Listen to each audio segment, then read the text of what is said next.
Hey, good morning, everybody. Welcome to the Wade and Carter Show live from the Hantavirus studio in beautiful downtown Victoria.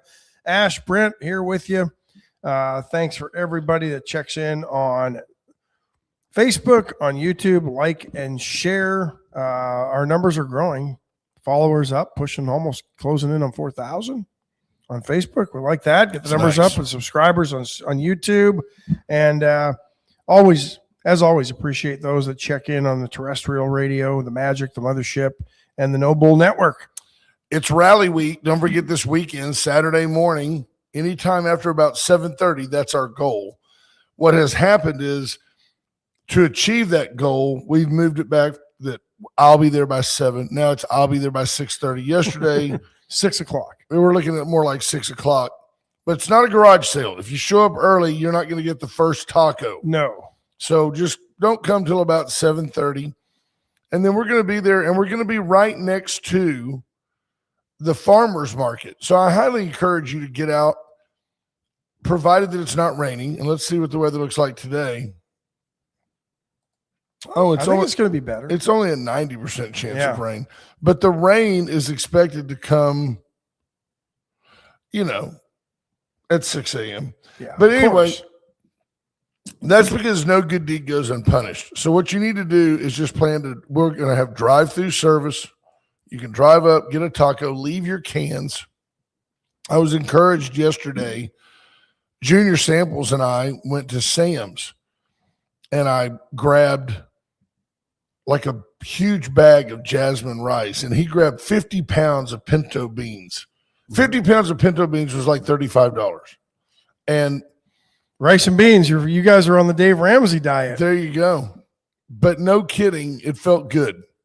We grabbed a lot of the stuff that we need. Do we still need eggs? I don't think we need eggs. We bought a flat of 5 dozen yesterday. And we bought 10 pounds of shredded cheese.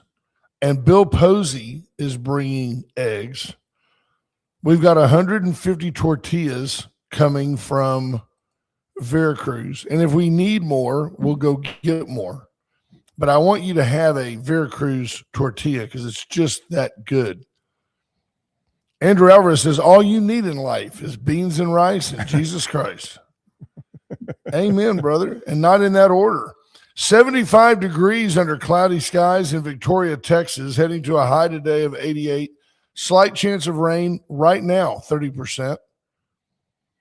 I don't know if that means there's a 3 in 10 chance that it'll rain or that 30% of our area should experience some rainfall. 30% of the area will experience some rainfall. There's the No Fools flyer. Yeah. Cody whipped that together yesterday in about 2 minutes. Is that on our Wade and Carter webpage? Is it on our Facebook page? If it's not, Cody, if you're listening. It should be on the Facebook page, but if you're listening, it's on the screen behind you right now too. Earn your unpaid for keep. Support Christ's Kitchen. Event starts at 7:30. Look at that. Torrin Bales, Callie Fromme, Bob Constantine, Magic 95, Veracruz, and so many more for making this event happen. Yeah, we're very excited to be a part of it. It started out literally as a tongue-in-cheek. So many good things do start that way. Yep. We were just mocking the failed, idiotic No Kings rally and the idea that our little hateful eight, that little minute group of local Democrats just fell in line. Oh, well, somebody in Chicago is having a rally for no fools. So like 3 weeks later, our 8 fools showed up at the Patty Dodson Center with their homemade signs and embarrassed themselves. So, hey, freedom of speech, good for them, but it's freedom to look silly and accomplish nothing. So jokingly, we said, why don't we have a rally and protest? You can bring a sign. I'd love for you to bring a homemade sign. Whatever you want to protest. Drop your cans here. Yeah. Fight homelessness. Fight the mislabeling of tomato cans. Right. Chinto under fire for having a certified, what kind? San Marzano tomatoes? Yeah. They may not be. I don't know how you certify a tomato. Does that mean that it wasn't necessarily grown in Italy? Is it a self-acclaiming tomato group that does? Is it all tomatoes that vote? I don't know if you can claim that something is certified when it comes to a food product unless it's certified by somebody. I don't think you can use words like voted best ever. By who? Your mom? I mean, who voted? Who certified those tomatoes? Good. That might work.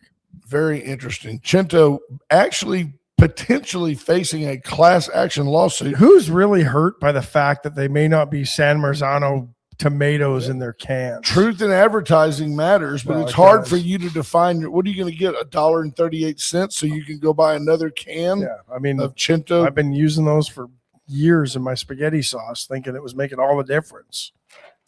Now apparently they're not. Yeah. Wait till I try the real ones. What if I'm disappointed by trying actual San Marzano tomatoes? You know what makes the difference in your homemade pasta sauce? What's this thing is cheap cuts of meat, like oxtail, things that you put in there, like think ham hocks and beans. The best Italian, it was poor folk food. They didn't have diced up ribeye in there. Yeah, I never use lean ground beef in spaghetti sauce, right? Because I let it simmer for a few hours and all that. So good. Stephanie Connie, Ricky King, Scott Tomko on the podium this morning. Good morning, everybody. Glad you're here. Hope you had a good Cinco de Mayo.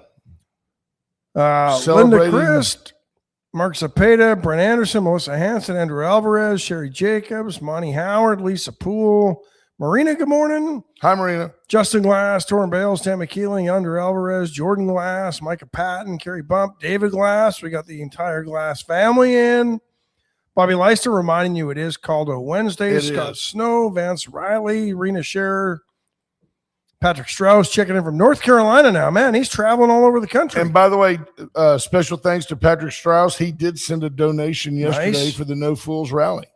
And it will be used in total to go to buy. We're going to buy number 10 sized cans and deliver to Christ's Kitchen. Morning, Will Vincent. It's going to be awesome. Hey, Will. Hey, buddy. Hey, buddy Stefano. So, where do we want to begin? The end of Operation Epic Fury? Or the beginning of peace negotiations? Well, according to the Iranians, Trump blinked. And I don't know if you made a great comment before the program that all of these negotiations, I mean, Trump to me has been absolutely transparent throughout this entire process. And the entire negotiation process has been played out on television, Truth Social. Yeah. The media has missed it for what it is. They think it's Trump just being Trump. But if you really look back at it, he has laid out our entire negotiation on TV, maybe not so much on Truth Social, but when he's made his statements of the White House briefings and all that, it's all been out there. And this is something we've never seen in history, ever, ever. And the media thinks it's bravado. The media thinks it's bluster. The media thinks it's tomfoolery. The media is very simple. They just look at what's in front of them. They look at checkers while he's playing chess. They think it's propaganda. Well, we're going to blow you up. These are the things that would have been said in private under any other administration. Yeah. Well, maybe not the Kamala Harris administration because she wouldn't have the guts to stand up to Iran. But that's what this is. He is letting you know what he's doing in the negotiations, aside from maybe the minutia of the peace deal or the ceasefire that was agreed to, with Pakistan being part of that. And where has Pakistan gone? What have they been doing the last couple of, well, maybe it's not weeks. Maybe it's the last week. Well, I think since Trump called back the envoy that was heading there, nothing, because they had nothing to do. But interesting. It's really interesting that they're involved, given or maybe the reason they're, I don't know. It's just, that whole region is interesting. If you really get into it, India is very intertwined with various kingdoms in the Gulf. Pakistan hates India. Somebody from Iran went and visited with China in the last couple of days. I made the statement to you, and I think it's fair to share with our friends here that when Trump decided to initially bomb the bunker under the mountain where he was convinced they were enriching uranium, when he did that, it was like no harm, no foul. It was a cool military deal. It was kind of like Top Gun Maverick. Let's go. Let's bomb it right by their missiles. Boom, come back. Nobody got hurt. No foul. As far as I know, we've still lost 13 soldiers total, 6 of whom went down on one aircraft that had nothing to do with the war itself. While that is not minimal, certainly to the families involved, it's not bad. I mean, it's not like, oh, they blew up one of our bases and 100 men died.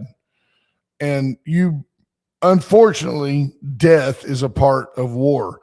And in that regard, Iran has suffered immeasurably more than the U.S. Absolutely. But don't forget that Iran, by American estimates, has killed 42,000 of their own by putting down protests.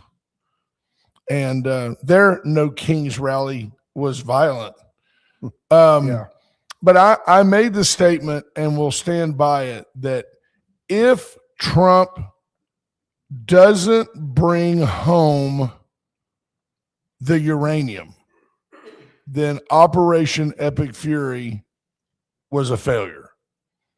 You can't say that they aren't going to have a nuclear weapon. You can't prohibit them from enriching uranium and then leave the uranium there.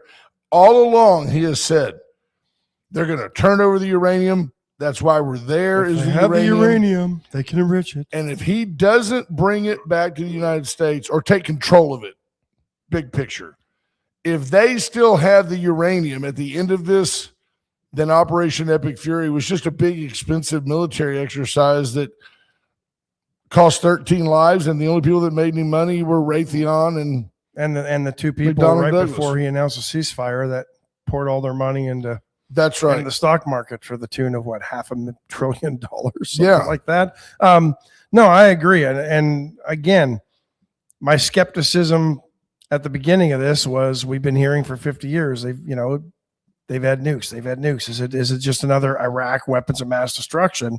And if you don't bring it home, then the whole thing was a charade.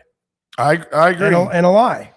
And I'm not trying to potentially beat up the president, but it would be I'd have to hold my mouth just right and squint at the television to be placated that this was a good idea if he doesn't bring home the uranium.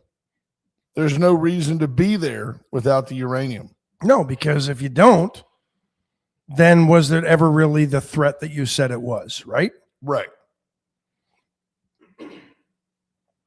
Well, no, I see what you're saying too. Like you're saying, what if there really isn't any uranium? Now, Iran has not denied having it. No. They just say they have a God-given right to enrich it.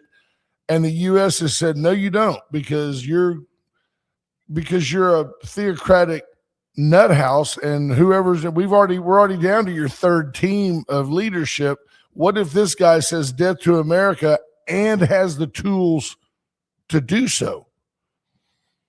I mean, do you feel different as an American if a low-grade, dirty nuke weapon goes off in the middle of Times Square? Do you say, man, that's it, now we've got to pour it to them? Because I think of all the countries on the planet, if Iran had a nuclear weapon, I believe they would use it. Do you follow that? Or do you think they would all of a sudden have death is part of their culture. Yeah, but these guys, I don't believe they believe what they say they believe at that So you think they're probably like backslidden? I think they try to. That's how they use their uneducated masses to wage war against the infidel, is by promising them 72 versions and keeping them down and uneducated. It's what they do. Yeah. But they don't want to die any more than you and I want to die. I believe that. And so, no, I mean, I think if they had a nuke, they might use it to strengthen their position. It might be deterrent against Israel and others. But I don't know that they would just all of a sudden launch it into Israel attached to one of their drones. I don't. Yeah. Because the Ayatollahs don't want to die any more than you or I. They certainly not the oligarchic leadership level. Because they enjoy a lifestyle that nobody else in Iran has. That's right. They can go where they want. They do what they want. They're like they have multiple wives.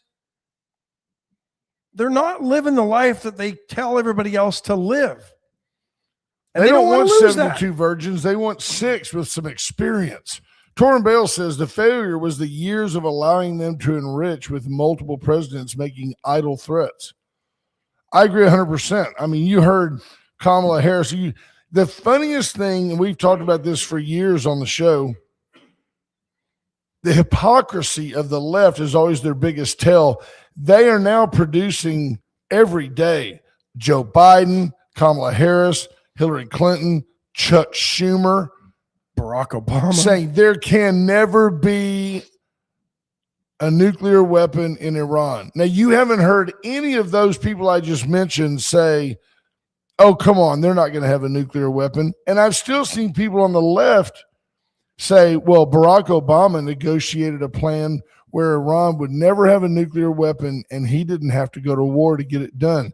But if the uranium exists as Iran says it does, then his agreement didn't hold any water. It didn't do anything. He gave him something like $1 trillion. I mean, I just made that up, but he gave him a ton of money. I think $650 billion to build infrastructure in Iran and all that. The U.S. placated the Iranians with cash in exchange for their promise to not enrich uranium. But now they have bragged that they've enriched uranium. They did brag to Jared Kushner and Witkoff. We've got a ton of it that's 60% enriched, right? So, I mean, if you got to take them at their word, because they were inviting Operation Epic Fury to reopen on them. I don't know. I don't think you've seen the last of it. Trump said, I've got a quote from 641 this morning. That's how current this program is. We are that current. So just now, 40 minutes ago, President Trump says, assuming Iran agrees to give what has been agreed to, which is perhaps a big assumption, the already legendary Epic Fury will be at an end, and the highly effective blockade will allow the Hormuz Strait to be open to all, including Iran. If they don't agree, the bombing starts and will be, sadly, at a much higher level and intensity than it was before. Thank you for your attention to this matter, President Donald J. Trump. So I think he's saying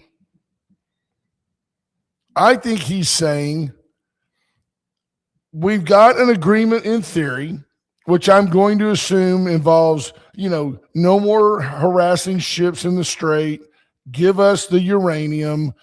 We'll help you rebuild, and we'll promise not to bomb your power plants. No more using Hezbollah and others as proxies. Right.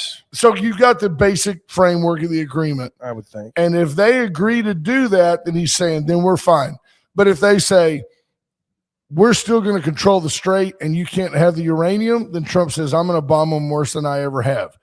I just don't have a problem with that, because your entire objective was to get them to quit hassling people in the strait and get the uranium. So if you don't have the uranium, what have you got? I agree. Tammy Keeling makes a solid point. It's why separation of church and state is vital. Because theocracy depends on ignorance, but not just theocracy, It's Tammy. not, you're on the edge of it. And I'm not disagreeing with you here, but it's not the reason we have the separation of church and state that we do. We have that separation because you'll recall that you had Pennsylvania had the Quakers and you had all these different religions. The Baptists came to the South and all of that. It was simply to say that Congress would make no religion the religion of the United States, as in England, you have the Church of England and the monarchy, which, although it's been neutered of power, essentially, the monarchy was the head of the church. It was a combination of military control, governmental leadership, and the deity itself. God, the queen was the head of the church. And that's a little different than what's going on in Iran. Yeah, but it's not just the same. You're right, though. You're absolutely right. But it's not just theocracies. Military dictators who don't play on any sort of theocratic autonomy or role, they do the same thing. They control education. Well, the first thing they used to control was the media. With the internet, it's harder, even though Iran has shut that down. Yeah. But they used to go after radio stations and TV stations. First thing they went after seizing power, to control the messaging, the propaganda. Sure. Then they controlled the education. But here in the U.S., the left already controls both. It does. It controls the media and it controls education. They put you in young pioneer camps or whatever they were. Hitler did it in Germany. That's what they've always done. So we had the Boy Scouts. The communists.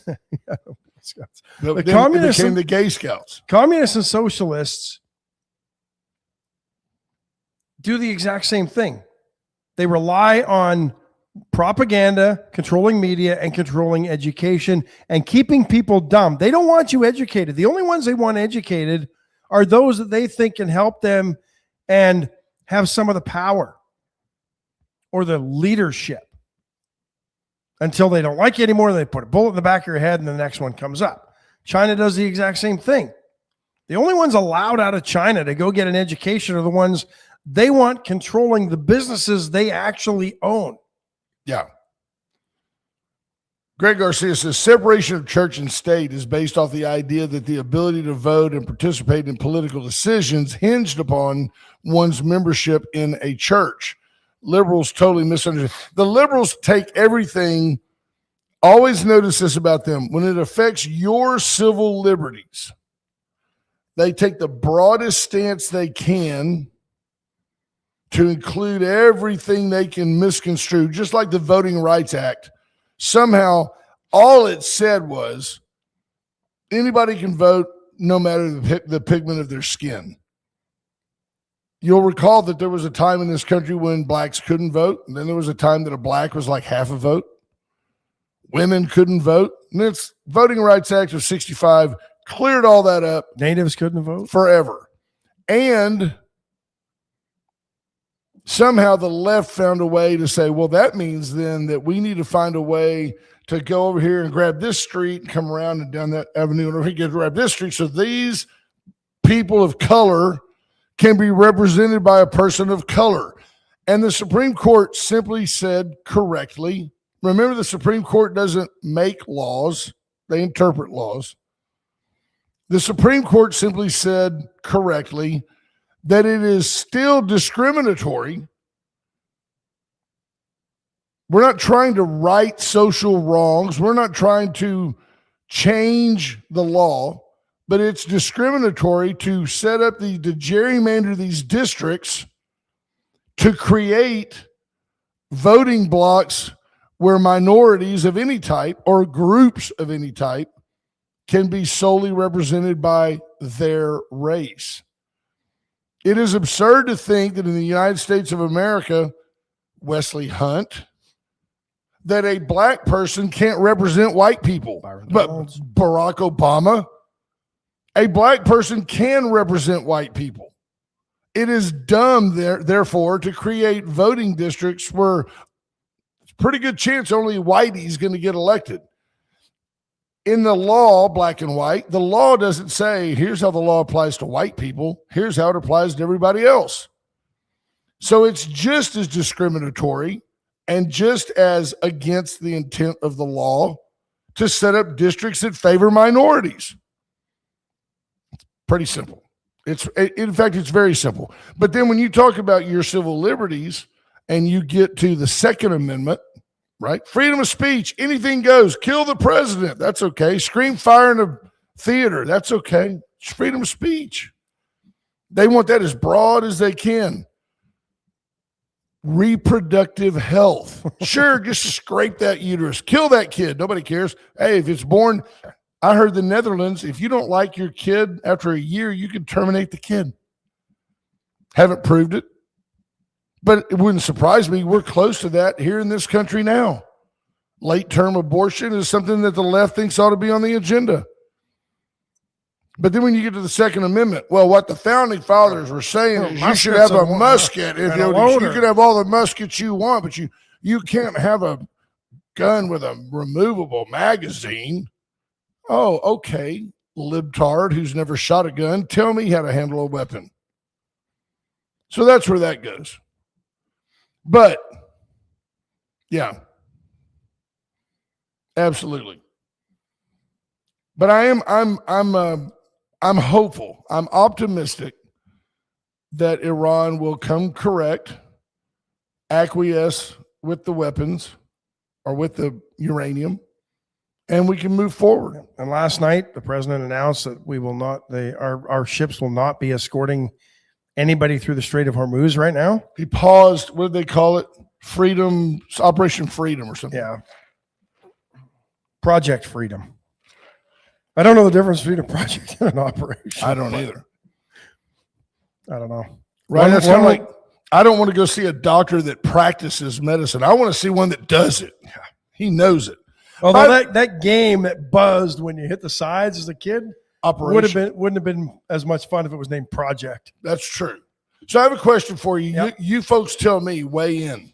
I'm all about people paying their fair share. I'm curious how many of you think that people pay their fair share.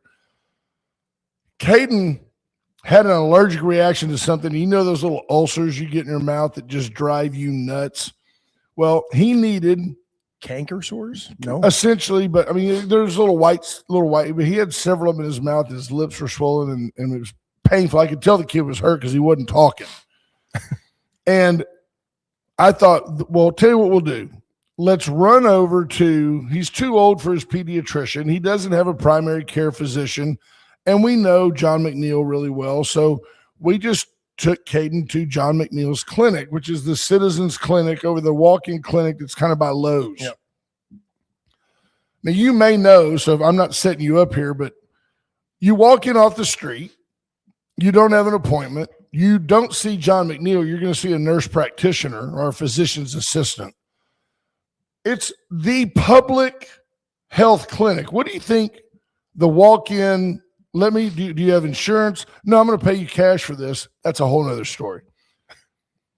But that story may be coming if we don't get some help pretty quick. So I said, no, I'll just pay you for it. What would you expect? You're coming in off the street. You could be pushing your grocery basket up there. What do you think's a nominal fee? It's a public clinic. What do you think that costs? Well, what I think it should cost. Well, what do you think would be fair? What do y'all think would be fair? Somebody tell me. You're going in $150. And you think that's fair? No, but I think that's what they probably charged you. It was $165. That was close. And I couldn't help but think, because it wasn't that long ago. It just wasn't that long ago. That would have been painful. Painful. Okay, thank you, Melissa Hanson. McNeil is private and in the back part of the building. The front part is walk-in, but John McNeil is also over that as the county's health director. Jordan Glass said $60. Linda Chris said $100.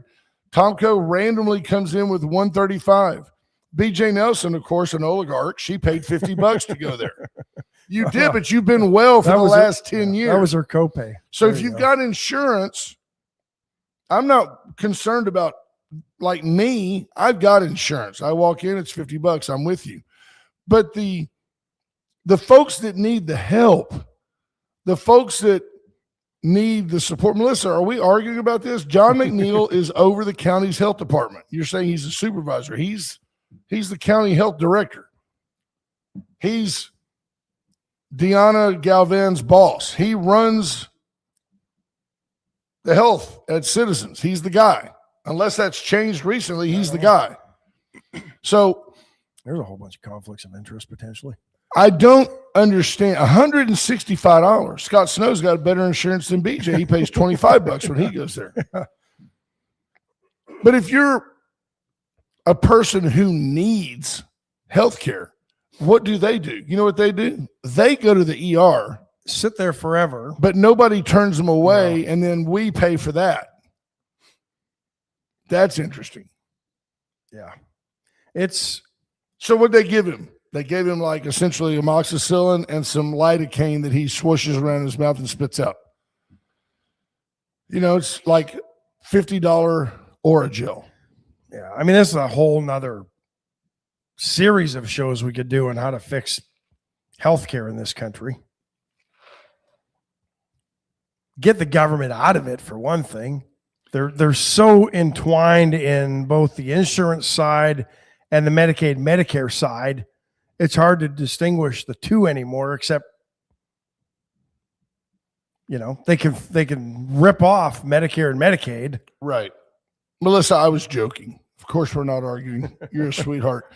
Carrie Bump says the old twin fountains without insurance is $300. That second fountain's expensive. Well, they're not. I think they're not a walk-in clinic, so to speak. They're more one of those standalone ERs, aren't they? Yeah, but I don't know. But you can get on a plan. I wonder if it's like a Twin Fountains timeshare.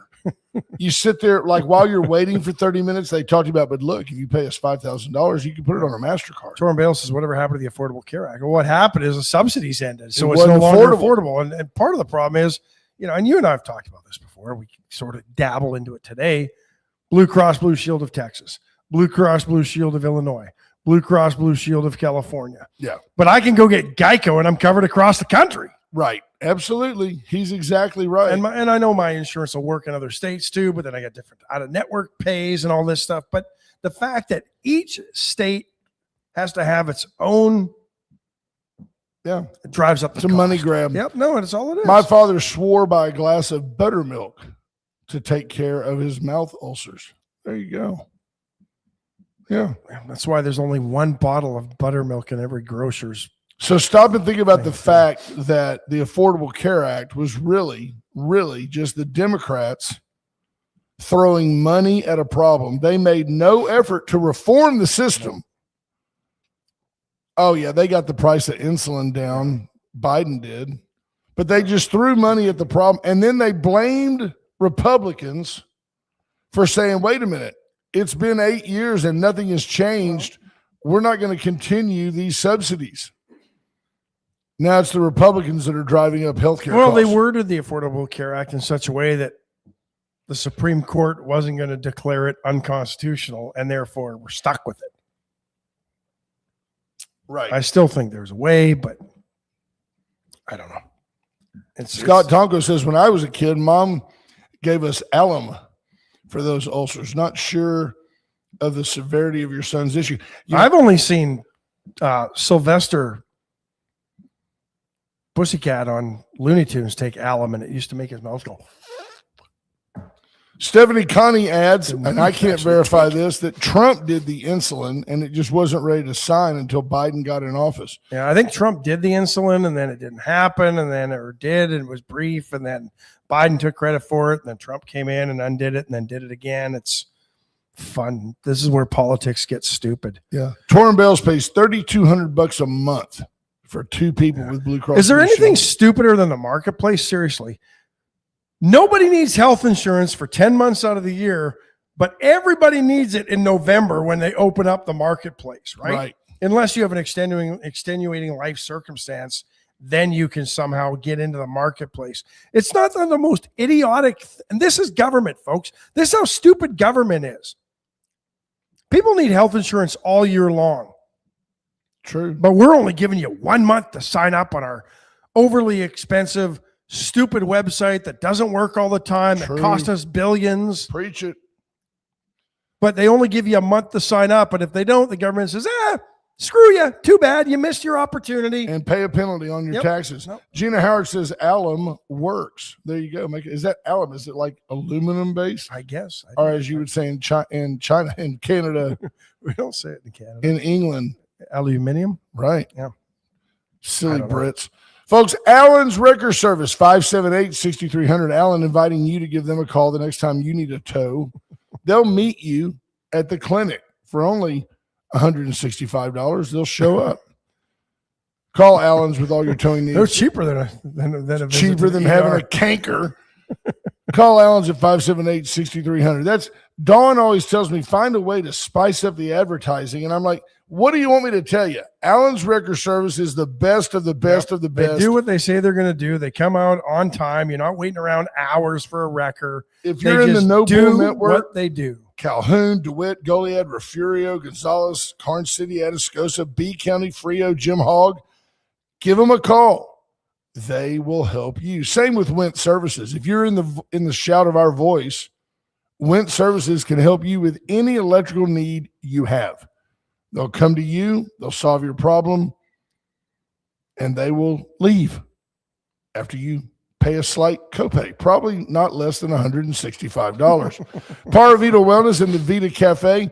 Vita Cafe having a wonderful Mother's Day brunch, complete with, I think you get a free mimosa if you're a mom. Up to two. Up to two. Yep. So take your stepmom. You're good at the Vita Cafe this week. Erica Briggs threatening to come in. Not promising, threatening to come in. Be looking up the Astros. I think they won. They did. USA Concrete Coatings, 578-HOME. Charlie Garcia will come out and level your home. He'll fix the cracks in your driveway and then seal it. He can put down a tough as nails polyurethane coat that won't crack, stick, peel, or fade. Oh, it's been so long since we've used that phrase. I But almost it's forgot the truth. It is the He's truth. fantastic. Yeah, does a great job. And then Palace Bingo, where friends meet friends. We're closer than we've ever been to setting a date for Palace Bingo. It's so well attended now. People look forward to it so much. We could tell you on the Wednesday before, and it would still be packed. Yeah.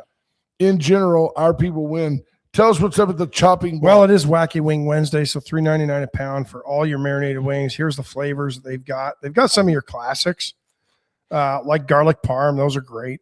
One of my favorites. Here's one I want to try: basil pesto parmesan. Brand new Italian flavor. Would you put some Cento certified tomato sauce on that? Only if they're San Marzano. Right. No. Fresh lime garlic. Those sound good. Buffalo lemon pepper. Classic Buffalo. Daytona wings are great. If you haven't tried those, they're awesome. But there you go. Those are the wings they've got today. Michelle Wilson Hawkins, thanks for sharing. She said, I had Vita Cafe for lunch the other day, and I left there feeling good, not weighed down and tired after eating fast food. She said it was so good. My portion control has completely changed since eating meals from Erica and Paravita Wellness for the last several years. Usually lunch, usually dinner, but I have learned how to eat. So when I go out, even though, servings are heaping platefuls. Yeah, I can't eat a whole plate anymore. I'm a senior now. Dawn and I split entrees, Is that like a Prince song? Portion control. Might be. All right. It is I made you laugh, didn't I? It still happens on occasion. They've got $12 fillets right now over there as well, and their fajita meat's on sale as well, under $10 a pound. So, yeah, I would go check them out, Linda. Their New York strips are phenomenal. Their ribeyes are marbled, just great. I love a ribeye steak, and I've found that their price for prime ribeyes. The last time I was in there Saturday, I think it was $24.99 a pound. I think that was $4 cheaper than what HEB had them for. True story. I am curious, and I'm being sincere. I'm just not upset about the new ballroom at the White House. I think that I've been told that it's predominantly being funded by private donations, that it's not, they didn't pass a bond to do it. So I think that I know that the White House has been through many, many iterations through its tenure. It's constantly evolving. Eisenhower, at one point, they took off the entire roof, reinforced it with steel frames. They installed all types of anti-aircraft equipment on the roof in the name of security.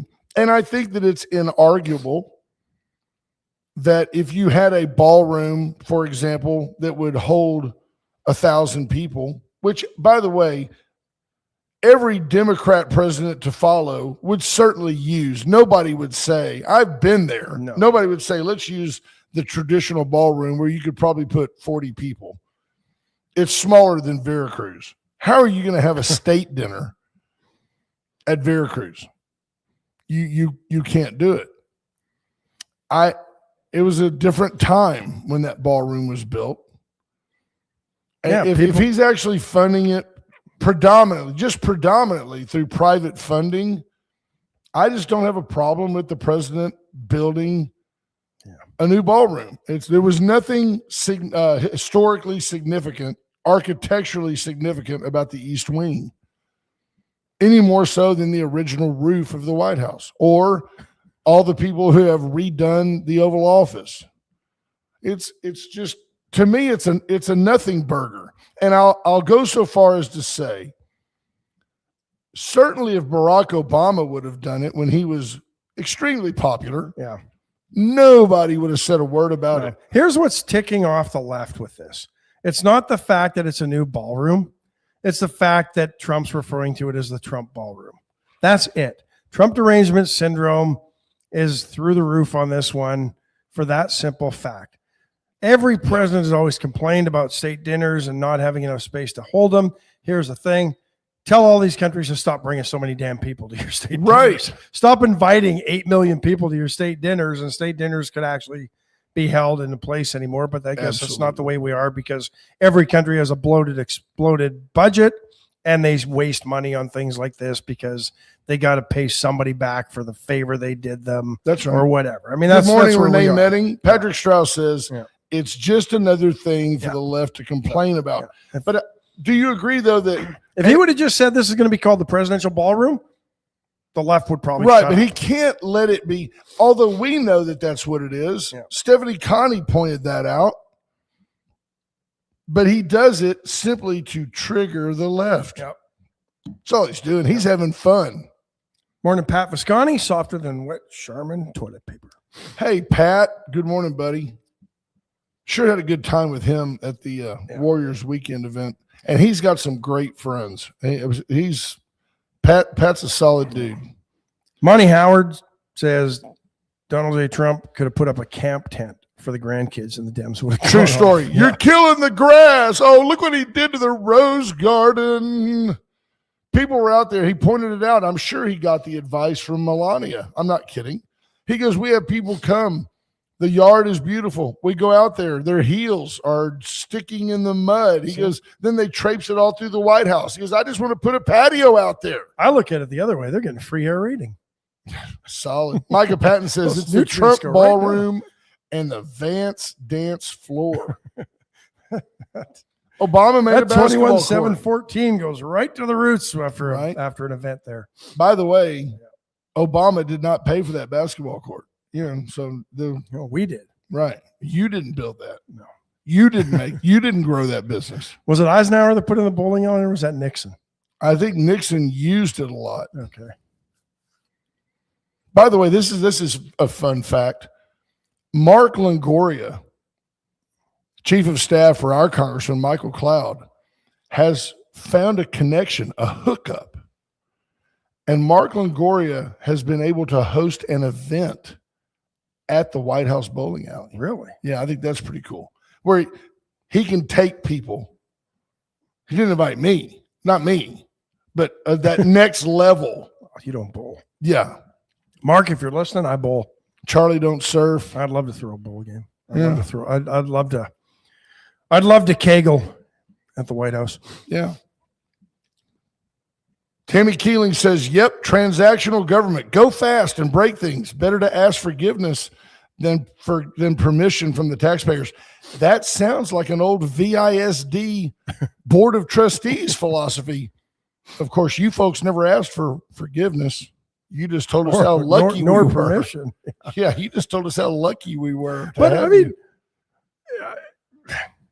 government is transactional. That's what it is. The art of the deal. You put a guy in there that's not a lifelong politician. It is still unfathomable to me that Joe Biden ever got elected president. 3 different times, the Democrats rejected him. Because he lied on his resume, then he lied on a term paper. He's a horrific liar. Yeah. But plagiarist. They're mad that $400 million is going to be spent on this ballroom that's, privately donated money. But they're not mad that billions is being bilked out of Medicare and Medicaid, and now Ohio's under investigation, Minnesota's under investigation, California's under investigation. I think they're looking into Iowa now. Right. And Texas is probably ripe with it as well. Oh, I don't think Governor Abbott wants to look for the fraud in Medicare and Medicaid in this state because when I lived in the valley, there were dozens of adult daycares. Yep. And they all billed Medicare. Yeah. Well, remember when all the scooter stores were popping up everywhere for the same thing because they could get Medicare? Decided they were going to pay for everybody's scooter, and all you really needed was a doctor's note. Remember when I could get you your hearing aids for free? Right? Yeah. Chronic pain covered by Medicare. Oligarchy relies on transactional government. Was there anything more transactional than the installation of Kamala Harris as the Democrat running mate? That was purely transactional. Right. But there's the king. That's the word. Queen. So if you disagree with a liberal, if you disagree with them, the definition of that, so like if you're transphobic, that means you disagreed with a liberal. If you're homophobic, it means you disagreed with a liberal. If you're sexist, racist, fascist, a Nazi, misogynistic, you disagreed with a liberal. And I think that women should be promoted over men because they've been historically repressed. And I say yes, but reverse discrimination is still discrimination. Oh, Brent, you're a sexist. If you disagree with a liberal, then you're one of those things. And oligarchs is a very trendy word right now for people to throw out. Yeah. They like to throw out the word oligarch because it's got Russian implications and it's bad. Where did all the oligarchs come from? Communism and socialism. Absolutely. But they now use it to describe Elon Musk. Which is stupid. Because they never would have described Elon Musk as an oligarch until he got involved in Doge and with Trump. When he was just building Teslas that the left loved because they were going to save the environment, Elon Musk was an innovator. Yeah, that's Elon Musk was a business leader. He wasn't an oligarch till he became an oligarch. Jeff Bezos. Yeah, because he was shipping stuff, books out of his garage. He was, Yeah, but because he started cutting jobs when he acquired the Washington Post, he's now an oligarch. He's an oligarch. He's just keeping it all for himself. As soon as they do something they don't agree with, they label them and they try to hate them and they try to bring them down because the left is jealous of people who have individual success. They eat their own. They can't help it. They don't want anybody to build it on their own because you didn't build that. We built the roads. You used our roads to drive your trucks. Yeah. You didn't build that trucking company. They hate it. They hate people that actually pull themselves up by the bootstraps. Well, you can't literally do that. You look at Bill Gates, you look at Bezos, you look at even Mark Cuban, people like that. They were innovative people that did things that allowed them to obtain great wealth. And now the left, especially Bernie Sanders, you'll never see a less lightly veiled communist than Bernie Sanders. And he's been screaming about oligarchy since the 70s, while he himself is actually a functioning oligarch. Yeah. Who's never actually built anything. He stole it all. He was a mayor. He's never had a real job. He was a mayor when he was a kid. And the next thing you know, he's in Congress for his wife probably, they ended up with a house from a defunct college that she bankrupted. And so I'm sure there are more assets absolutely that went missing. But it's just, it's amazing how they rail against RFK Jr. because when he was one of theirs, saving the planet, holding green summits in Banff, Alberta. If you've ever been to Banff, probably the largest, if you believe you can leave a carbon footprint, the largest carbon footprint you could leave is getting to Banff, Alberta, because there's no airport there. You got to fly into Calgary, then get a car or a bus or whatever and drive there into the pristine mountains. I mean, it's crazy, but they loved him then. Is that what they're called? The pristine mountains? Well, they're the Rockies, but they're pristine until all the oligarchs. I thought you were saying they're beautiful. They are. Yeah. I think nicer than the Rockies in Colorado, but that's just me. Yeah, Kelly Farmy says, not only do they hate the independently successful, they want to punish them by demanding more than a fair share of taxes. Except for Bill Gates. Here's my point. RFK has no business being over health and human services, according to the left. But they want Bill Gates and trust Bill Gates to be the guy who can develop vaccines. Right. And he probably has less education than RFK Jr. But he did, by the way, create something and make his own deal. Flat tax won't work. You can't afford it. Ash, take that break. Chesnick Furniture Company for all your furniture needs. Go by, see Bobby Leon. Bobby will be there today. I got a really nice set, love seat. Kind of postmodern-ish. It's got a little bit of a, it's a navy blue. It's a nice set. Very comfortable sofa, love seat. And it was on sale. Got a great deal on it. I've looked. I've not found anything nicer for less money than Chesnick Furniture Company. So stop on by. We talked about Parvita Wellness. Went services for all your electrical needs. If you need electrical work done, you're renovating a house, you want to rewire it, give Went a call. They can handle all that for you. They do a great job. Storm season's just around the corner. We're 3 weeks away from the start, the official start of hurricane season. Went can provide a whole home generator, Generac, Kohler. I think about Cummins, 11 different brands. I think they can get there for you. So yeah. So if you want to address the flat tax just for a second, even though we're just bouncing all over the place because we're following. Herman Cain, I think wasn't he one when he ran in 2020 who was for a flat tax? Yeah. And I don't know that it would work. Here's the problem. It won't work. And here's why. It would lead to revolt. So at the end of the day, you don't really care how much money Bill Gates has. You can't tell me how much money he has. It doesn't matter to you how much money he has. And you really don't care how much he pays in taxes. You care how much money you have. It's not what you make, it's what you keep. And you want to pay less in taxes. If you understand that the federal government, especially, and the state government, and your county and your cities, what they need to do is curb spending, get rid of entitlements, get all these people off the government tit. And here's the problem. A flat tax, it would stun you because the government's not going to take a pay cut on their own. And an applicable flat tax for you would probably be, I don't know, 40%, 50% of what you make. And you say, well, I pay that already. But I'm of the other side of it. If you're a guy that creates 100,000 jobs, if your company employs 100,000 people, Jeff Bezos, by the way, employs 600,000 people.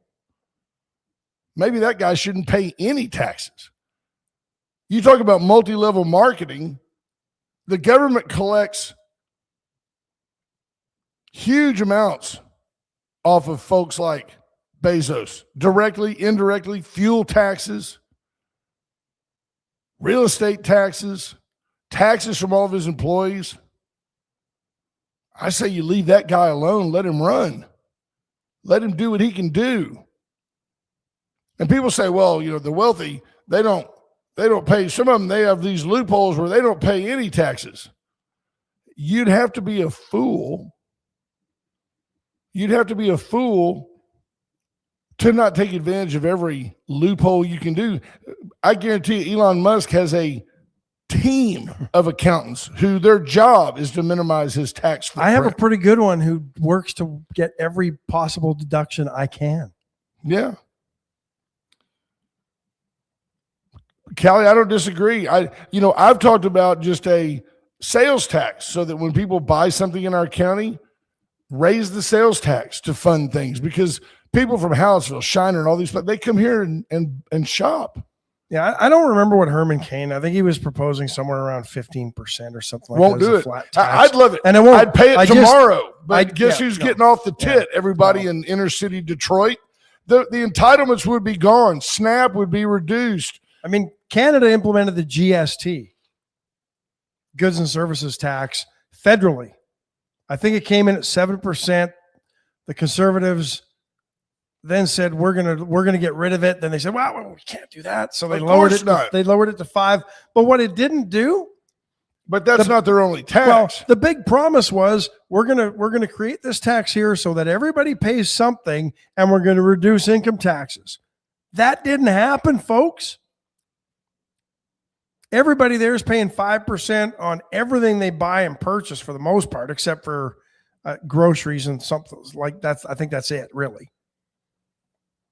And they never reduced the federal income tax. And I just did a quick GPT, and I'm assuming it's reliable, but even there, if you just did simple flat tax math, 15% flat tax would be too low and fall way too short to, and here were the parameters. What would the flat tax rate need to be to replace federal income tax? And it depends. If you got rid of some of the deductions, if you just wanted to be revenue neutral, you're looking at about 20%. All of a sudden, that seems pretty high, doesn't it? I think people are okay when it's 5 to 10%, thinking that's what it would be. Well, that's what I give 10%. Yeah. And a lot of people say, well, I give 10% to my church. I'll give 10% to my government. Okay. But if you actually your church doesn't manage a nuclear arsenal. And if you got rid of almost everything that's in there now, standard deductions, blah, blah, blah, you're looking at about 22 to 25% flat tax rate. And that would do it. That would do it. But if you, I would tip out 25%. But how many politicians would run on that and go, well, you know what? Really gonna be we more really like need 30. to provide the standard deductions for people. So now you're getting closer to 30%. If you wanted to even do 30, if you could do 30 and promise me a balanced budget going forward that would never require more from me than 30 ever, I could be tempted to sign on for that. But it's going to happen is you're going to go, well, it's an emergency situation and we need a 3-year extra 5% kicker. You won't notice it. It's going to be great. The economy's going up. You're going to love it. Yeah. That 35% lingers, then it's 40, then it's 50. Then at some point it tips and the government basically owns everything and controls everything. And you've got communism. I mean, that's just what you've got. If you wanted to keep the major tax credits, such as child tax credit, ChatGPT says now that rate's pushing 30%. And if you wanted to replace your payroll taxes like Social Security and Medicare, now you're pushing 35%. See, okay. Are you wanting to sign off on that? I make too much money to give them 40%. Although I am afraid to add up what I actually give them anyway. By the time I pay federal taxes that I take out of my account, and before I ever even get my check, I take the taxes out. I always end up owing a little bit. Thank you, Lord. I'll take that. But if you just ask ChatGPT to break it down, if you're making $60,000 a year, your total taxable income is about $45,000 roughly. Mm-hmm. But if you give 30%, then that's $18,000, and now you're at 42. But it's yours. 20%, 25% would leave about would have a tax break or tax bill of about $12,000 roughly, somewhere in there. Yeah, but can the government commit to getting by on $1,000 a month from somebody that makes $60,000 a year? I don't think they can. Keep in mind, this is the same government that would not pass a proposal that I think Michael Cloud floated out there, Rand Paul in the Senate. Right. 1%. This government would not cut 1 penny of every dollar it's spent.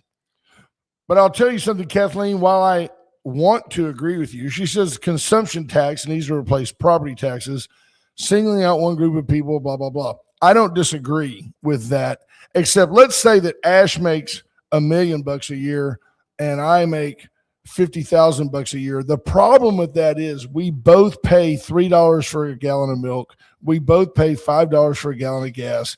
The incidentals, our cost to survive is roughly the same. It just takes 80% of my income and only 8% of his. The thing with most consumption taxes, they typically parse out they the favor groceries the and those things. So but they favor the wealthy. I don't think they do. It's fair. Everybody consumes things, and you're paying part of it.